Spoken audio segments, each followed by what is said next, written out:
La Argentina está en emergencia forestal hace mucho tiempo. Incluso 10 años después de que se sancionara una ley de bosques que venía a legislar para detener la destrucción de nuestros montes y selvas.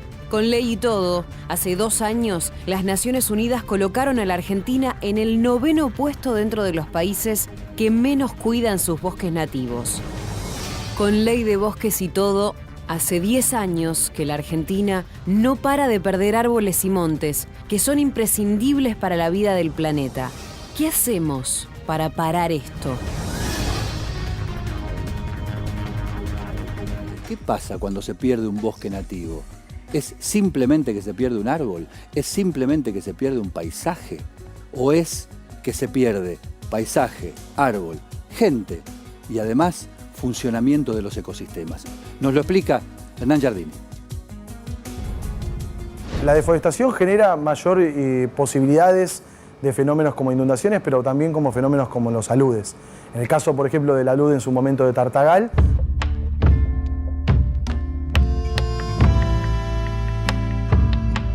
había una vinculación directa porque se habían deforestado las cuencas, se había deforestado, por ejemplo, arriba en la montaña, donde el nacimiento de los ríos que atravesaban la ciudad de Tartagal.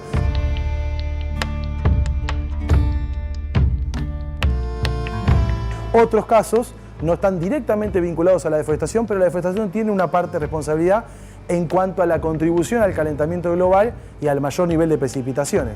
Con lo cual hay todo un desequilibrio que tiene que ver con provocar gases de efecto invernadero, ya sea por los combustibles fósiles o por la deforestación, y el mayor nivel de precipitaciones hace que se produzcan mayor cantidad de aludes en muchas zonas que, bueno, antes no se producían. Esta última década, la soja transgénica, que va deteriorando y llevándose todos los bosques nativos de la Argentina. La Argentina fue un país con bosques. Hoy la superficie de bosques nativos está reducida casi al mínimo. Un país sin bosques nativos, como la Argentina, es un país con inundaciones, con éxodos de gente que tiene que dejar su lugar para vivir, por ejemplo, en una villa del conurbano, y fundamentalmente un país sin futuro ambiental. El informe sobre deforestación. Aunque exista una ley de bosques y todos repitan que estos ecosistemas sean fundamentales para la vida del planeta, una sola provincia, la de Córdoba, ha perdido casi toda su superficie de bosques nativos. Tanto que hoy tiene menos del 5% de las 12 millones de hectáreas que tenía a comienzos del siglo XX. Las causas de este proceso son claramente económicas. Se llegó a esta situación por una combinación de acciones muy dañina. Una parte se perdió por extracción forestal, es decir, para producir leña, madera y carbón. Y la otra parte se perdió por los cambios en el uso del suelo. Es decir, se sacaron montes para producir soja y ganadería o para seguir construyendo casas y ampliar el negocio inmobiliario. La única buena noticia es que los últimos informes afirman que el ritmo del desmonte está disminuyendo. La mala noticia es que no se lo puede frenar del todo y que lo que se sigue perdiendo está todo radicado en áreas protegidas. Quedan algunos temas pendientes por resolverse, porque, por ejemplo, buena parte de esa deforestación, alrededor de un 40%, todavía ocurre en algunas áreas amarillas de lo que fueron esos ordenamientos territoriales, en particular en toda la región del Gran Chaco. Y esos son temas que estamos trabajando con el Ministerio de Agroindustria, con el COFEMA, para empezar a abordarlos y resolverlos. A una década de que se haya sancionado la ley de bosques, podemos decir que casi todo falló. El Estado Nacional nunca cumplió con su obligación de financiar a las provincias. Las provincias no cumplieron con su obligación de controlar y conservar los bosques. Y los productores siguieron desmontando para engordar su bolsillo. Los bosques sirven para dar sombra, para liberar oxígeno mediante la fotosíntesis, para capturar dióxido de carbono y para combatir el cambio climático, para retener agua y para impedir que las lluvias erosionen nuestro suelo. ¿Hasta cuándo hay que seguir recordándoselo a los que tienen la función de protegerlos? Córdoba, la provincia de Córdoba, ostenta la tasa de deforestación más grande de la Argentina y de América Latina. Lo que ven acá son los colores que determina la ley de bosques. La ley de bosques establece que el color amarillo y el rojo son de bosques que no deberían poder tocarse salvo autorización. Y el verde, los bosques que pueden, efectivamente, porque carecen de valor ambiental, pueden ser talados y convertidos en agricultura. Fíjense Córdoba, no tiene nada. Todo ha desaparecido y Córdoba era, salvo una punta del sur de la provincia, una provincia con bosques, un territorio lleno de bosques nativos.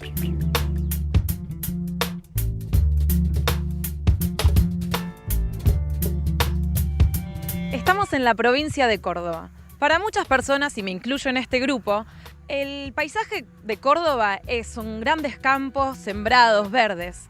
Pero el origen de este paisaje es muy distinto. Me encuentro al lado de Espinillos, un paisaje bastante impenetrable, y este es el verdadero paisaje cordobés, que con los años se fue modificando. Hoy en día, lamentablemente, Córdoba es la provincia más deforestada de la Argentina. Y vamos a hablar con Raúl Montenegro, que nos va a contar un poco sobre esta situación. Bueno, en Córdoba lo que es importante recordar es que había 12 millones de hectáreas de bosque nativo y que de esas 12 millones en este momento nos queda bastante menos del 3%. Es decir, realmente la destrucción ha sido impresionante. Córdoba ha tenido una de las tasas de desmontes más altas no solamente de Argentina, sino del mundo. O sea, realmente es una provincia que ha sido destruida, devastada, simplificada. Y lo último que queda de bosque nativo se encuentra sobre todo en la zona, parte de la zona norte de la provincia y parte de la zona serrana. Estamos a la vera de la Ruta 9 y justamente encontramos esta naturaleza porque es un terreno fiscal. Lamentablemente hoy esto se encuentra en pequeñas quintas cordobesas, pero esta es la realidad de la vegetación cordobesa. El impacto lo pueden ver, o sea, a veces el impacto uno tiene que pensar en futuro. En Córdoba el impacto ya está.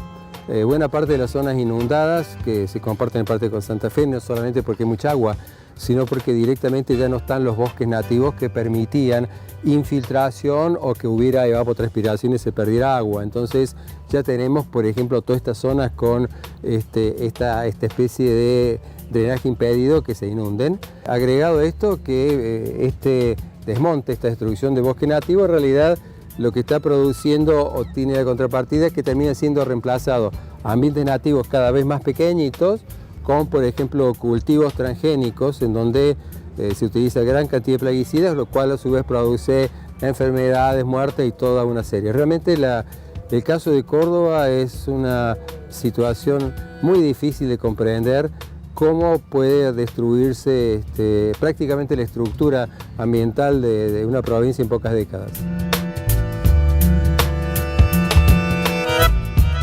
Cuando uno recorre la llanura cordobesa por la ruta, se encuentra con diferentes paisajes y siembras de maíz, trigo, soja, distintos colores que van enmarcando la ruta. Pero este no es el verdadero paisaje original de Córdoba. Esta es una tierra del Estado, por eso el hombre no llegó, hay arroyos que lo cruzan, y al no llegar la mano del hombre, vemos cómo era originalmente la vegetación cordobesa, con mucho espinillo, con un monte cerrado, cactus, hierbas. Esto es la Córdoba original.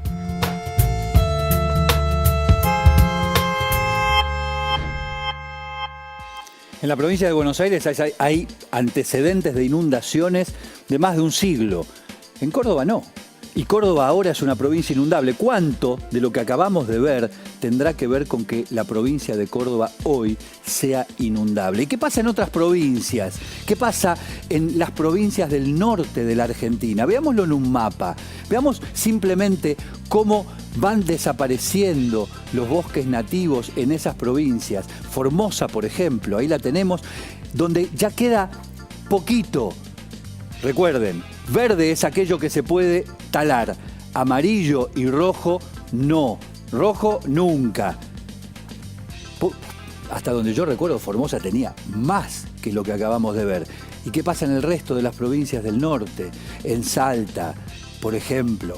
¿Qué pasa en cada una de ellas donde va desapareciendo efectivamente todos los bosques nativos que existían?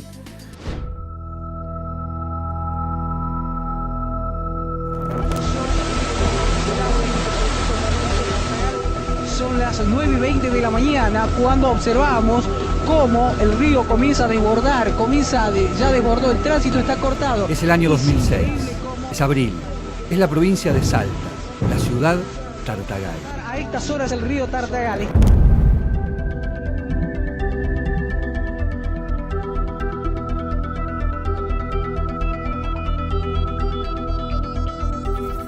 El agua baja marrón, revuelta, sin avisar. Los barrios de Tartagal cercanos al río, humildes como todo aquel asentamiento que se aproxima a una zona de riesgo, son arrasados por el agua.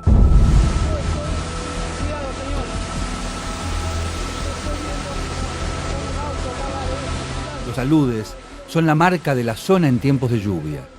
Pero la combinación de pobladores viviendo en orillas, con desmontes, cambio climático e impermeabilización de los suelos hace que los aludes de antaño sean insignificantes al lado de este, del año 2006. Pero todo puede empeorar. Es el año 2009, es febrero, es la misma provincia de Salta, es la misma ciudad de Tartagal. 3 años antes, los expertos señalaban que los desmontes, los incendios y la erosión asociada eran el caldo para que las lluvias copiosas de siempre hacia el fin del verano se convirtieran en desastre. Lo pronosticado sucedió. Tartagal volvió a ser arrasada. Fue un estruendo en el cauce del río, el único aviso sobre lo que sucedería minutos después. La inundación no dio tiempo a ninguna medida preventiva y muchos vieron cómo el lodo ingresaba en sus casas. La fuerza del agua arrastró vehículos y gran parte de la ciudad, distante 369 kilómetros al norte de la capital provincial, quedó anegada.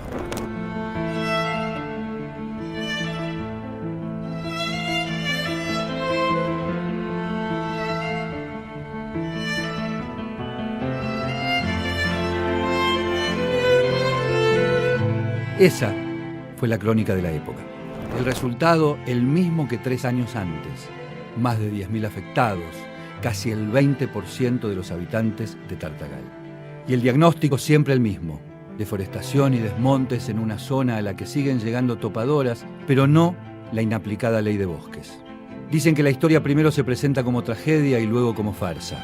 Tartagal lo desmiente. Siempre fue tragedia. La inmensa pregunta, habida cuenta de que nada ha cambiado, es si habrá una tercera.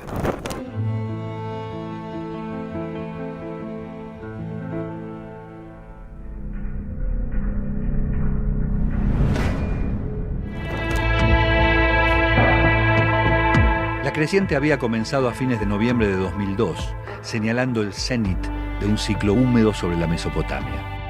Un comité de emergencia hídrica creado a tal efecto había solicitado, entre otras medidas, que se cerrara la defensa oeste de la ciudad de Santa Fe. No era el Paraná, su límite este y habitualmente protagonista de las crecidas, el que subía su nivel. Era el Salado, una sinuosa cinta azul que desemboca en el mismo Paraná apenas al sur de la ciudad, el que amenazaba con los desbordes. Como pocas veces antes, los habitantes de Santa Fe constataban que la ciudad ocupaba un pozo, con 2 ríos que la rodeaban, ambos por encima de sus cabezas. El 29 de abril amaneció lluvioso, como los 10 días anteriores. La política prometía que nada grave ocurriría. Las defensas, aseguraban, estaban prestas a proteger la ciudad. Pero no era cierto. A la circunvalación oeste, una autopista sobre un terraplén destinado a frenar el agua del Salado, le faltaba completar un tramo que lógicamente se había pagado e inaugurado. La defensa nunca fue superada, pero por ese fatídico tramo nunca concluido, entró un río entero que en menos de 5 horas cubrió con hasta 7 metros de agua 1/3 de la superficie de la capital de la segunda provincia argentina. Lo que ingresa a la ciudad es un verdadero mar, es una catarata que trae una cantidad de agua imposible, describió un mobilero frente al hueco de apenas 2.000 metros, que nunca llegó a completar el anillo del terraplén. Allí se comprobó que Santa Fe había quedado reducida a un inmenso recipiente, del que el agua, cuando entra, jamás puede salir. En ese lapso, las cuentas más conservadoras hablan de 130.000 evacuados, el 35% de los entonces habitantes de Santa Fe, 15.000 viviendas destruidas y un número nunca precisado de entre 23 y 180 muertos, según quien haga la cuenta. Ellos sabían que este agua se venía. ¿Por qué no hicieron lo que tenían que hacer? Frente al marasmo, la política completó su paradoja. El entonces gobernador Carlos Reutemann ordenó volar los tramos de la defensa diseñados para enfrentar la crecida, para, ahora, permitir la salida del agua. Cuando a pocas horas del desastre se conoció la infame noticia del tramo de terraplén nunca terminado, Reutemann abundó en declaraciones profundas. Yo no sabía, nadie me avisó, fue todo lo que dijo. Los estudios de la Universidad del Litoral y los informes de organismos técnicos como Vialidad Provincial confirmaron la desidia, negligencia o criminalidad del Estado santafesino y abrieron paso a la actuación de la justicia. 14 años después, la causa sigue tan empantanada como la ciudad de Santa Fe aquel 29 de abril. Irónicamente, el Día del Animal.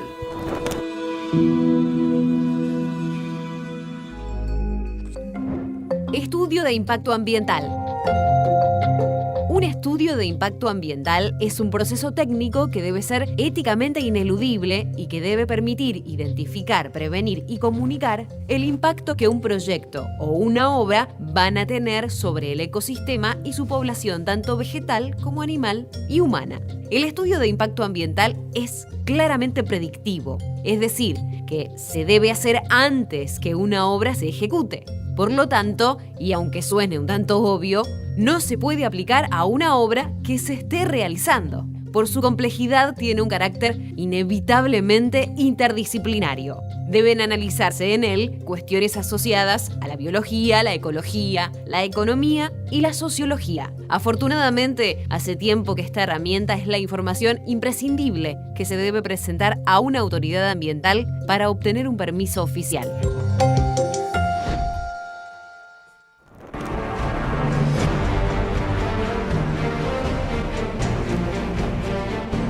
Si alguien quiere graficar lo que es un conflicto de interés, tiene que poner los ojos en esto. Observar lo que ocurre en la Comisión Nacional de Biotecnología, que es un organismo del Estado que depende del Ministerio de Agroindustria, cuya función es aprobar, elaborar primero dictámenes y luego aprobar la incorporación de productos de biotecnología, principalmente semillas, al mercado local. Durante más de 25 años, la nómina de los integrantes de la CONABIA, así es el nombre de esta comisión, se mantuvo en secreto. Y cuando algo es secreto, hasta el santo desconfía. Hay algo abajo el poncho. Fue secreto desde que se creó en 1991. Y casualmente es el organismo que, entre otras cosas, a lo largo de estos 25 años, tuvo a su cargo la aprobación de la introducción de la soja transgénica en la Argentina. De casualidad, o producto de alguna buena investigación periodística, en la revista Mu de la cooperativa La Vaca y en el diario La Jornada de México y en algunos medios internacionales apareció finalmente, pero filtrada, no expuesta oficialmente, la nómina de los integrantes de la CONABIA. Sorpresa, 26 de los 34 miembros de CONABIA que están vinculados a la aprobación de semillas, 26 de 34, reitero, pertenecen a empresas que producen transgénicos o son científicos que trabajan para esas empresas. El listado de las empresas, por supuesto, está encabezado ¿por quién? Por Monsanto, más todas las empresas semilleras que trabajan en la Argentina, la inmensa mayoría de ellas multinacionales. ¿Puede el Estado permitirse que el organismo que tiene que autorizar el ingreso de transgénicos y por lo tanto el uso posterior de los agroquímicos que vienen asociados a esos transgénicos esté en manos de empresas privadas que lucran con la venta de esas semillas? 2 más 2, en este caso, claramente da 4. Y por eso se lo mantuvo en secreto durante tanto tiempo.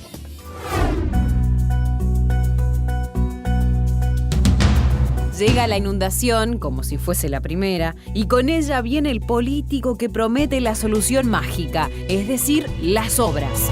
Esta es una obra hidráulica importante para el barrio. Una obra que tiene distintas ramificaciones. Bueno, es una obra que sale cerca de 1.700.000 pesos. 40 millones de pesos que se hace a través de la inversión. Más de 15.000 vecinos que se inundaban desde hace 50 años. Es una obra que a muchos vecinos sorprende. Si la Pampa húmeda se inunda desde hace 120 años y siempre se están haciendo obras, ¿alguien piensa decir algún día cuántas obras faltan? ¿O será que la idea es hacer tantas obras como sean necesarias para modificar definitivamente nuestra geografía? Hoy hablamos de inundaciones, una tragedia que una vez más vuelve a afectar y a entristecer a gran parte de los argentinos.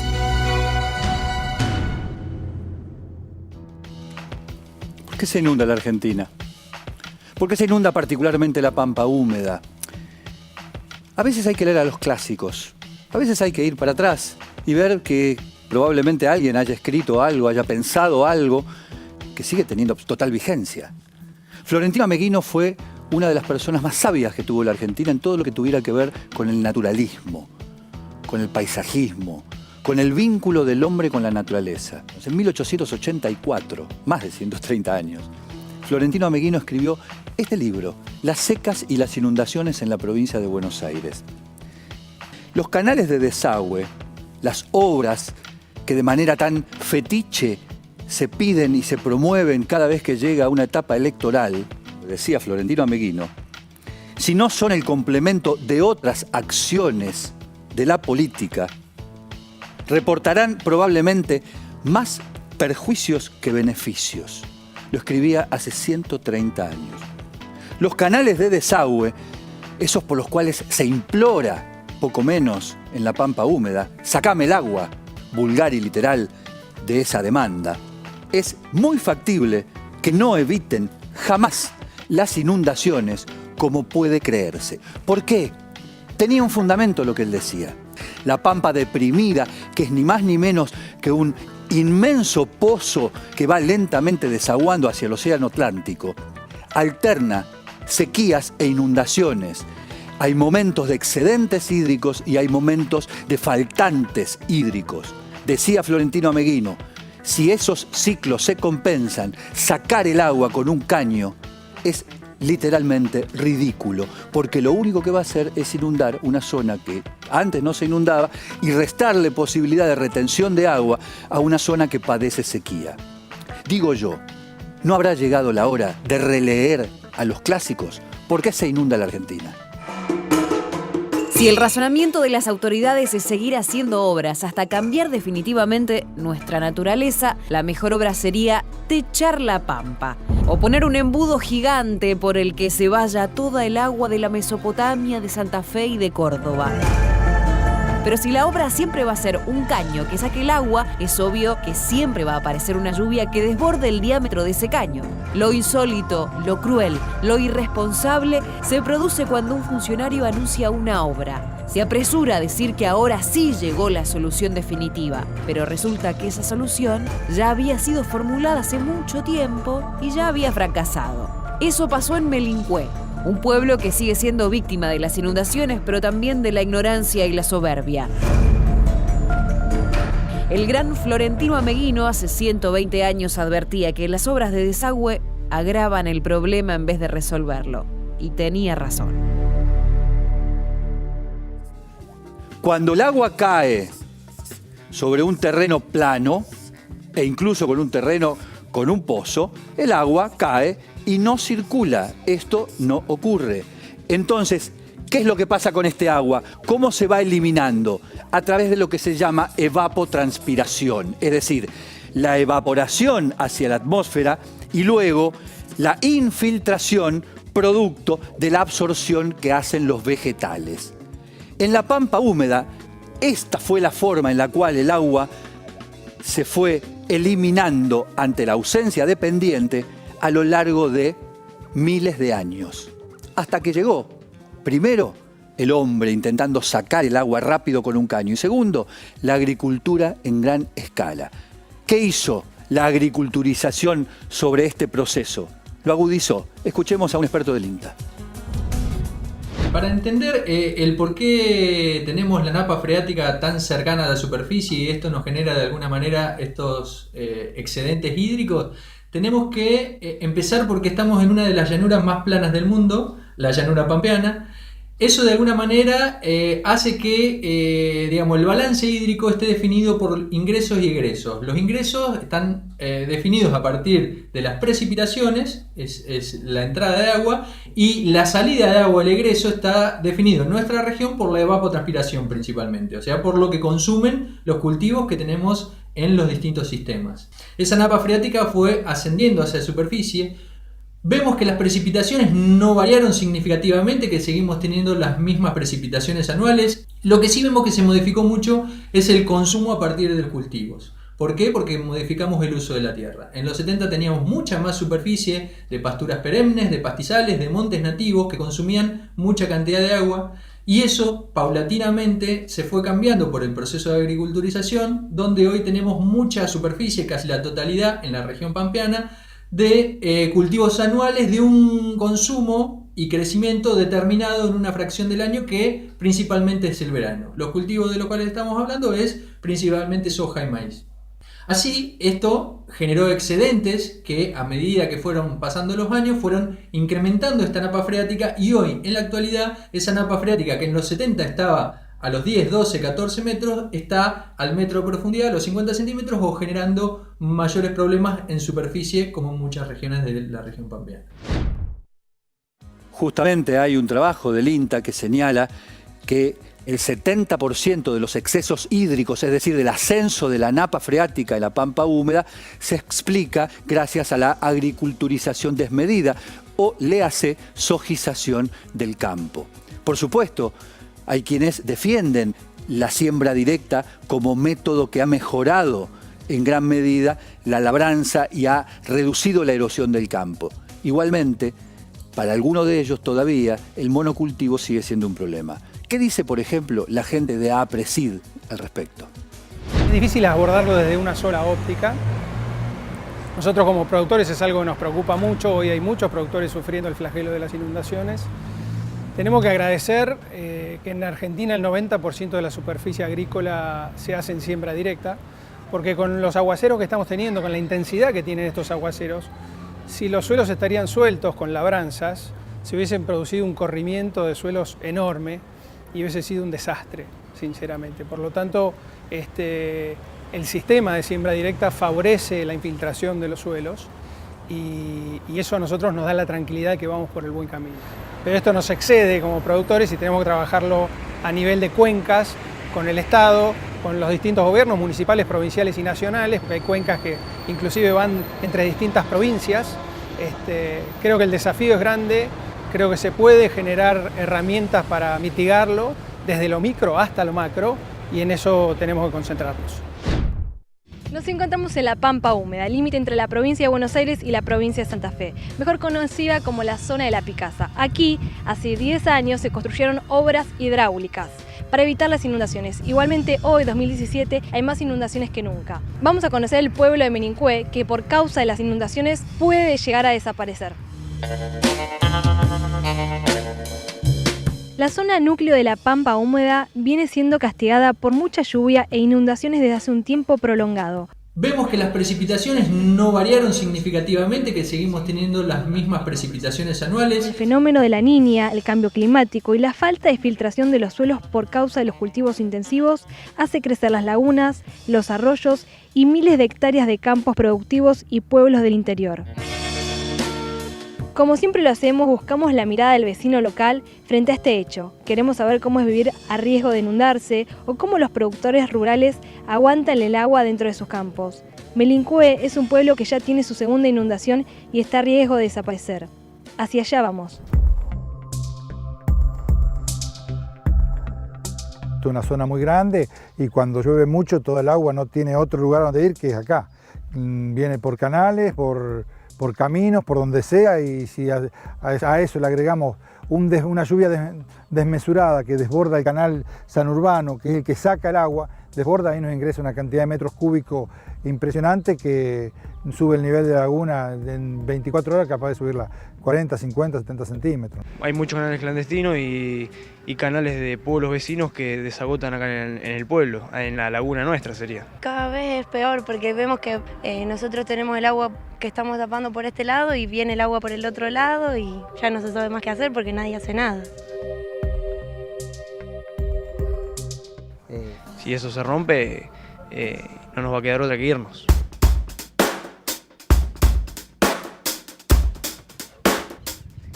André, hasta acá pudimos llegar, estamos en la ruta 90, a punto de llegar a Melincué, pero la inundación no nos deja avanzar. Como verás, ahí ya hay un auto trabado, vemos que el pueblo de Melincué quedó aislado. La inundación es catastrófica, nosotras tuvimos que parar.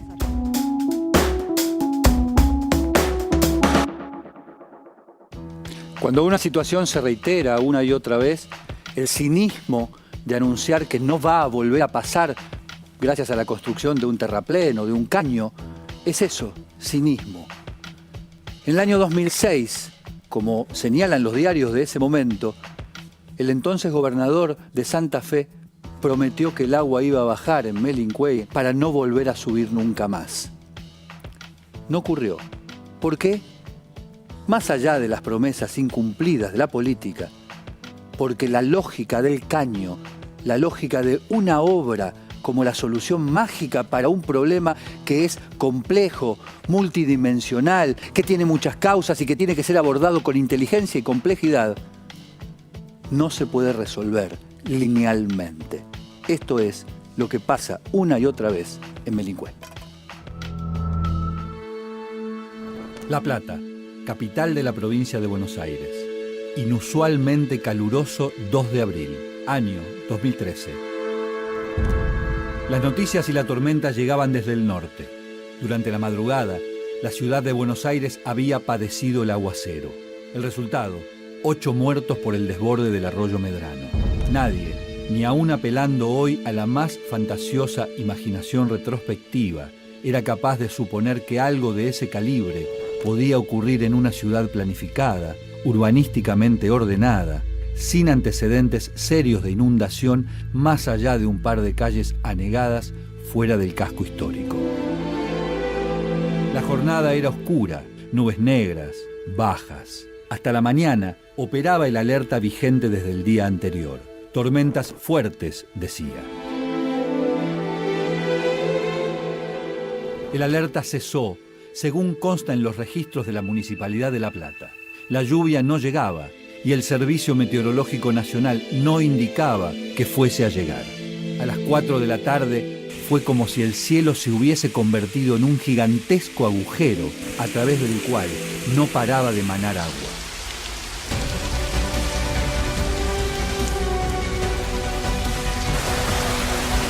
Estamos en la esquina de 12 y 38, una de las esquinas más céntricas de la ciudad. La correntada realmente es increíble. El panorama es desolador. Es de una película, realmente. Según la Facultad de Ciencias Astronómicas y Geofísicas de la Universidad Nacional de La Plata, la lluvia de ese día no registra antecedentes ni por su volumen ni por el fenómeno que le dio lugar.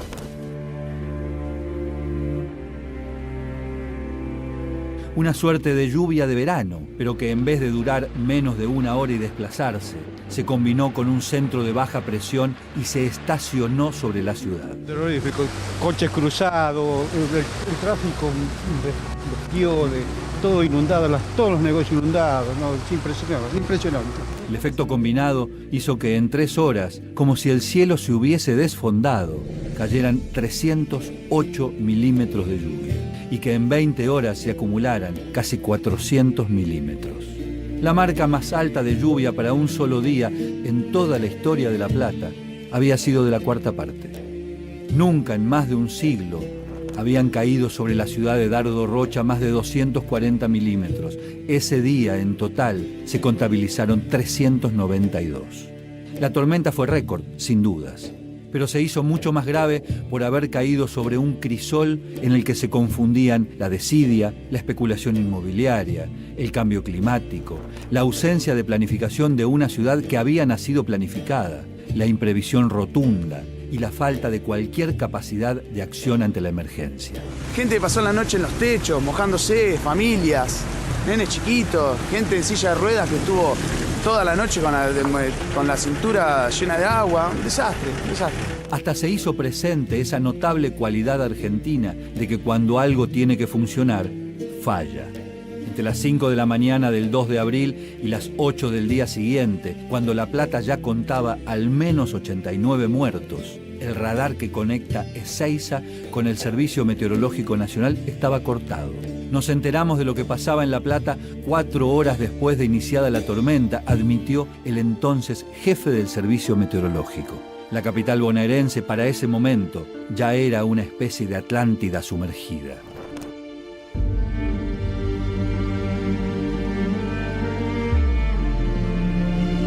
Vino más tarde, y aún sigue, la injustificable discusión respecto del número de víctimas. Pero la marca, la cicatriz, quedó para siempre. La Plata, ciudad que se inunda.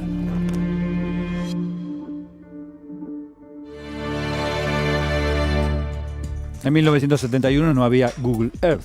Hoy sí.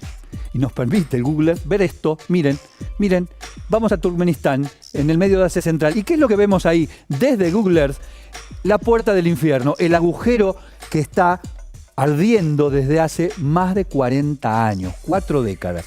La demostración palpable de que la idea de dominar la naturaleza es infantil, poco lógica y básicamente ineficaz.